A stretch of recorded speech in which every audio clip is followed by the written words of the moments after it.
Favourite serials இனி டிவிக்கு முன்பே சன் நெக்ஸ்ட் ஆப்ல ஜாலியா எல்லாருக்கும் முன்னாடியே பாருங்க. இப்பவே சன் நெக்ஸ்ட் ஆப்பை டவுன்லோட் பண்ணி சப்ஸ்கிரைப் பண்ணுங்க.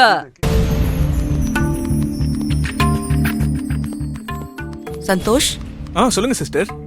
நான் உங்ககிட்ட கொஞ்சம் பேசணும். சொல்லுங்க சிஸ்டர், என்ன விஷயம்? ஹாசினியை பத்தி பேசணும். அவ விஷயத்துல நீங்க என்கிட்ட பேசுறதுக்கு என்ன இருக்கு? இல்ல, நீங்களும் ஹாசினியும் ஹஸ்பண்ட் அண்ட் ஒய்ஃப்னு தெரியும்.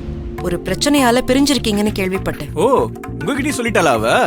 நேத்து ஜாயின் பண்ண உங்ககிட்டயே இந்த விஷயத்தெல்லாம் சொல்றானா? அவ எவ்வளவு சீப்பான கேரக்டரா இருப்பா. இன்னைக்கு அவள இல்ல சந்தோஷ் இருங்க. ஏன் இவ்ளோ கோவப்படுறீங்க?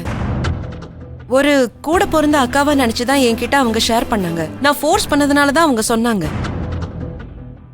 சின்ன வயசா இருக்கீங்க, சந்தோஷமா வாழ வேண்டிய வயசுல இப்படி பிரிஞ்சிருக்கிறது உங்களுக்கு கஷ்டமா இல்லையா? இப்படி பிரிஞ்சிருக்கணும்னு என்ன அவசியம் இருக்கு? ரெண்டு பேரும் உயிருக்கு உயிரா காதலிச்சிருக்கீங்க. ஒருத்தர் நல்லா புரிஞ்சுக்கிட்டதுக்கு அப்புறம் தானே கல்யாணம் பண்ணிக்கணுங்கிற முடிவுக்கே வந்திருப்பீங்க. அதுக்காக கல்யாணத்துக்கு அப்புறம் சண்டையே வராதுன்னு நான் சொல்ல வரல. எனக்கும் என் ஹஸ்பண்டுக்கும் இடையில சின்ன சின்ன கருத்து வேறுபாடுகள் வரும் தான். ஆனா அத புருஷன் பொண்டாட்டியா ரெண்டு பேரும் உட்கார்ந்து பேசி சரி பண்ணிடுவோம். அப்படி நீங்களும் உட்கார்ந்து பேசிட்டா உங்களுக்குள்ள இருக்கிற அந்த பிரிவு அவசியமானதாவே இருக்காதே. நீங்களும் ஹாசினியும் பொறுமையா உட்கார்ந்து ஒருத்தர் மனசு விட்டு பேசுங்க. கண்டிப்பா உங்களுக்குள்ள இருக்கிற கருத்து வேறுபாடெல்லாம் சரி பண்ணிடலாம்.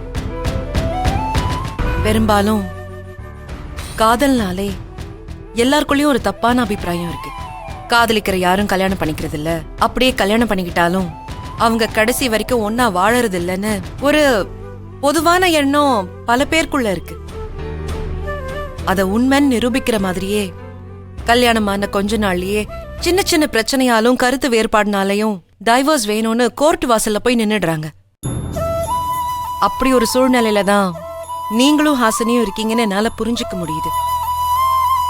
உங்களுக்குள்ள இருக்கிற பிரச்சனைய ரெண்டு பேரும் உட்கார்ந்து சரி பண்ண பாக்கலாம்ல. ஹாசினியும் நல்ல பொண்ணுங்க, உங்களையும் பார்த்தா தப்பானவரா தெரியல. கொஞ்சம் விட்டு கொடுத்து போலாம்ல.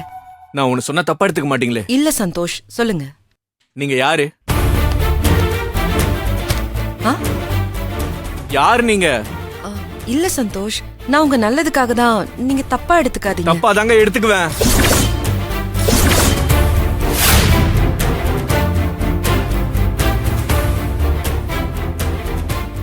எங்களுக்கு நடுவுல வந்து பஞ்சாயத்து பண்ண சொல்லி கேட்டேனா நானு? பெருசா வந்துட்டாங்க அட்வைஸ் பண்றதுக்கு. இங்க பாருங்க, நீங்க ஒன்னா இருக்கீங்களோ இல்ல சண்டை போட்டுக்கிட்டே சேர்ந்து வாழ்றீங்களோ அதை உங்களோட வச்சுக்கோங்க. சும்மா உங்களை மாதிரி எங்களையும் இருக்க சொல்லி கம்பேர் பண்ணி பேசாதீங்க, அது நல்லா இருக்காது. நான் ஒன்னும் உங்களை... இங்க பாருங்க, உங்க வேலை என்னவோ அதை மட்டும் பாருங்க. தேவையில்லாம எங்க விஷயத்துக்குள்ள தலையிட்டு அசிங்கப்பட்டுக்காதீங்க.